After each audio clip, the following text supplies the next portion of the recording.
Hey Nintendo fans and collectors in general, welcome to my new line of videos called Collecting Tips 101. Now most of these tips will apply just to video games. I'm going to do one tip per video, so this will be obviously collecting tip number 1 of 101.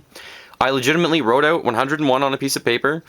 I have them all, saved them on a file on a computer. I have been collecting games since, well, for about 4 years now, since 2007, and I started gaming back in 1993. I'm young, I'm 23 years old, I'm on a budget, I'm a student, and yet I still was able to collect a lot of this. I may be more fortunate with a little bit of money. I work while I'm in school sometimes, and I'm on co-op and things, but still, these will be tips for people how to collect, where to look, shipping, eBay, receiving, how to display them, all sorts of things like that.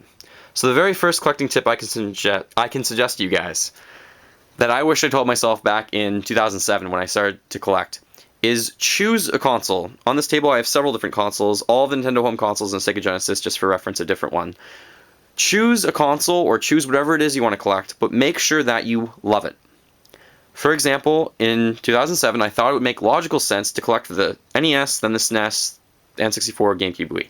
And while I do have a lot of games for all of those consoles that you can kind of see there, I would have told myself now, no offense to everyone that loves NES, it's just not what I love the most.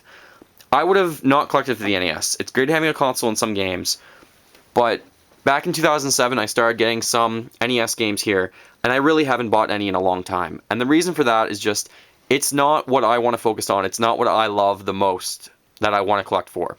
I didn't grow up playing the games. I grew up playing a little bit of Super Nintendo and a lot of N64 after I got my Sega Genesis, which was the first console I got. Because the N64 was my first console for Nintendo, it was very close to my heart, and I loved a lot of the games, and I played that console to death. That's what made me eventually decide to collect all the consoles for the N64 worldwide. The one box missing is on the table. A lot of the accessories, obviously a lot of the games, but I don't have a complete collection yet. And all the consoles you see back there, and as well as the box controllers. If you decide to collect for something that you love, the experience is so much more enjoyable. It's a lot easier to finish the collection because you're staying focused as well. For example, the N64 only has, I think, 296 games. Some people call it around 300. 300 games sounds like a lot. I do not have all 300. I have 65 of what I would consider the more rare and good, better games. That's all I wanted to get. There's a few more I obviously want to get, and eventually one day, if I can have a complete collection, that would be great.